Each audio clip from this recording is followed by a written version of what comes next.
Friends, कुछ दिन पहले गृह लक्ष्मी के एक अपडेट में मैंने एक वीडियो में कहा था कि वो बेनिफिशरीज़ जो कि जीएसटी पेई हैं और आईटी पेई हैं, ऐसे तकरीबन 2 लाख बेनिफिशरीज़ की स्कीम जो है गृह लक्ष्मी वो कैंसिल कर दी गई है, रिजेक्ट कर दी गई है। तो फ्रेंड्स, अब यहाँ पर जो है उन गृह लक्ष्मी बेनिफिशरीज़ जिनके गृह लक्ष्मी स्कीम कैंसिल की गई थी, उन महिलाओं को, उन औरतों के लिए एक जो है गुड न्यूज़ है आज के वीडियो में। और इसके साथ साथ और एक इम्पॉर्टेंट अपडेट भी है गृह लक्ष्मी का, जो कि पेंडिंग अमाउंट के बारे में है। तो फ्रेंड्स, आज के इस वीडियो में गृह लक्ष्मी स्कीम के 2 अपडेट्स के बारे में हम बात करेंगे।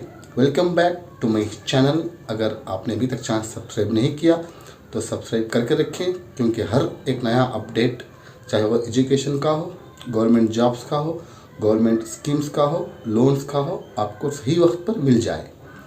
तो फ्रेंड्स, चलिए बात करते हैं कि जैसे कि मैंने पिछले वीडियो में कहा था कि तकरीबन 2 लाख औरतों की गृह लक्ष्मी स्कीम कैंसिल कर दी गई है, जो जीएसटी पेई हैं, आईटी पेई हैं, जो इनकम टैक्स बांध रहे हैं। अब इसकी जो एग्जैक्ट फिगर है वो है 1,78,000 गृह लक्ष्मी महिलाओं की स्कीम जो है कैंसिल कर दी गई थी।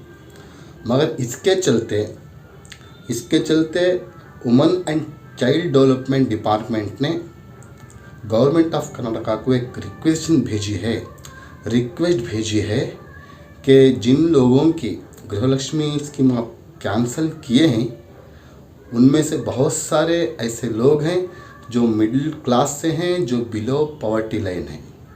और उस रिक्वेस्ट में ये भी मेंशन किया गया है कि जो लोग आईटी पेई हैं, जो इनकम टैक्स पे कर रहे हैं, वो अबव पॉवर्टी लाइन है, इट्स ओके।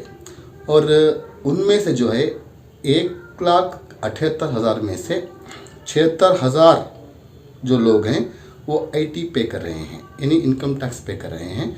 आप उनका अगर कैंसिल कर दें तो कोई प्रॉब्लम नहीं, कोई फ़र्क नहीं पड़ेगा।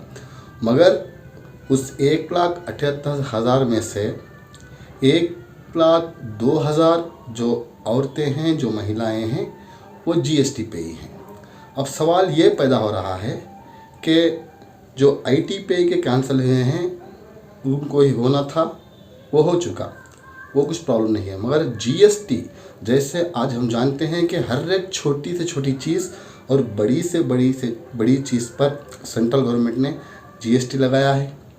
अब उसमें से जो है बहुत सारे ऐसे लोग हैं जो छोटे मोटे दुकान चलाते हैं, चाहे वो रेशन की दुकान हो, फैंसी स्टोर हो, कुछ भी हो। ऐसे बहुत सारे लोग हैं जो छोटे मोटे दुकान चलाते हैं, वो भी जो है जीएसटी पे करते हैं।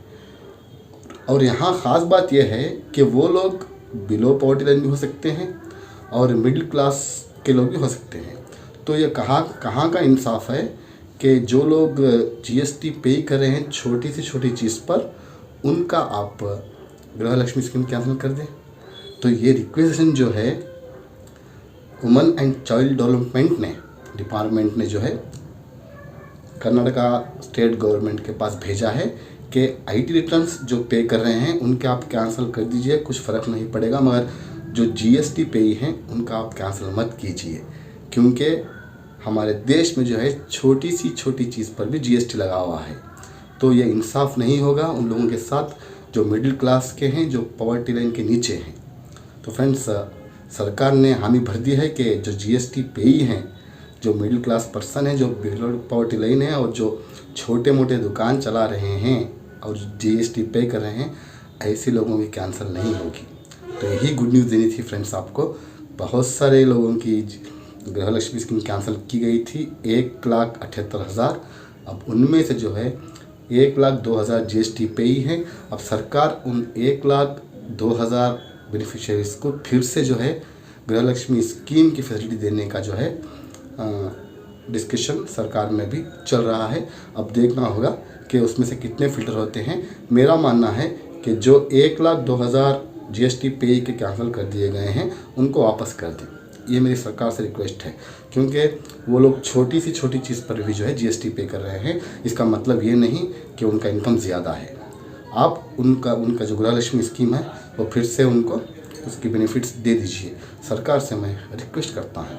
तो उम्मीद है कि सरकार बहुत जल्दी स्टेप लेगी और जो 1,02,000 महिलाओं की गृहलक्ष्मी स्कीम कैंसिल हुई है वो फिर से उनको क्या है गृहलक्ष्मी का बेनिफिट मिलेगा। तो फ्रेंड्स, अब बात करते हैं पेंडिंग अमाउंट की। अब पेंडिंग अमाउंट की बात करने से पहले लक्ष्मी हेब्बाळकर मैडम का एक स्टेटमेंट जो कैबिनेट में उन्होंने दिया है वो सुन लेते हैं। ತಾವು ಹೇಳಿದ್ರಿ 9 ತಿಂಗಳಾಯ್ತು ಘೋಷಣೆ ಮಾಡಿ ಯಾರಿಗೆ ಕೊಟ್ಟಿದ್ದೀರಾ ಏನ್ ಮಾಡಿದ್ದೀರಾ ಅಂತ ನೀವು ಸದನದಲ್ಲಿ ಮಾತನಾಡ್ತಾ ಇದ್ದೀರಾ. ತಾವು ಹಿರಿಯರಿದ್ದೀರಾ, ನಾ ಬರೀ 2ನೇ ಸರಿ ಬಂದಿದ್ದು, ತಾವು ತುಂಬಾ ಹಿರಿಯರಿದ್ದೀರಾ ಸದನಕ್ಕೆ, ತಪ್ಪು ಮಾಹಿತಿಯನ್ನ ಕೊಡೋದು ಬೇಡ. 1,21,00,000 ಮಹಿಳೆಯರಿಗೆ, ಕುಟುಂಬದ ಯಜಮಾನಿಯರಿಗೆ ಈಗಾಗಲೇ ನಾವು 1,18,00,000 ಕುಟುಂಬದ ಮುಖ್ಯಸ್ಥರಿಗೆ ಈಗಾಗಲೇ ನಾವು ದುಡ್ಡನ್ನ ಬಿಡುಗಡೆ ಮಾಡ್ತಾ ಇದೀವಿ. ಇದು ಏನು ಸಣ್ಣ ಬಜೆಟ್ ಅಲ್ಲ. ನೀವು ಎಷ್ಟು ಜನರಿಗೆ ಕೊಡ್ತಾ ಇದ್ದೀರಾ, ಎಷ್ಟು ಜನರಿಗೆ ಮಾಡ್ತಾ ಇದ್ದಾರೆ ಅಂತಂದ್ರೆ 34,000 ಕೋಟಿ ಅನುದಾನವನ್ನ 1 ವರ್ಷಕ್ಕೆ ನಾವು ಕೊಡ್ತಾ ಇದೀವಿ. ಇದು ಸಣ್ಣ ಯೋಜನೆ ಅಂತೂ ಅಲ್ಲ. ಮಹಿಳೆಯರಿಗೆ ಆರ್ಥಿಕ ಸ್ವಾವಲಂಬನೆ ಜೀವನ ನಡೆಸಲಿಕ್ಕೆ ಯೂಸ್ ಆಗಿದೆ, ಉಪಯೋಗ ಆಗಿದೆ. ಪ್ರಿಯಾಂಕ್ ಖರ್ಗೆಜಿ ಅವರು ಹೇಳಿದ ಹಾಗೆ ಬೆನಿಫಿಷಿಯರಿಗಳು ಯಾರು ಏನು ಅಂತ ಇಲ್ಲ, ಎಲ್ಲರೂ ಆಶೀರ್ವಾದ ಮಾಡ್ತಾ ಇದ್ದಾರೆ. तो फ्रेंड्स, हर नए दिन हर दिन जो है, चाहे वो सिद्धरामैया सर हो या लक्ष्मी हेब्बाळकर मैडम हो, हर एक नए दिन जो है एक नया स्टेटमेंट दे रहे हैं गृहलक्ष्मी स्कीम के बारे में। अब यहाँ पर मैं आपके सामने पूरी डिटेल्स दे देता हूँ। अब टोटल जो गृहलक्ष्मी स्कीम का फ़ायदा उठा रहे हैं वो 1,21,00,000 लोग हैं। जी हाँ, 1,21,00,000 लोगों को जो है गृहलक्ष्मी स्कीम के पैसे मिल रहे थे।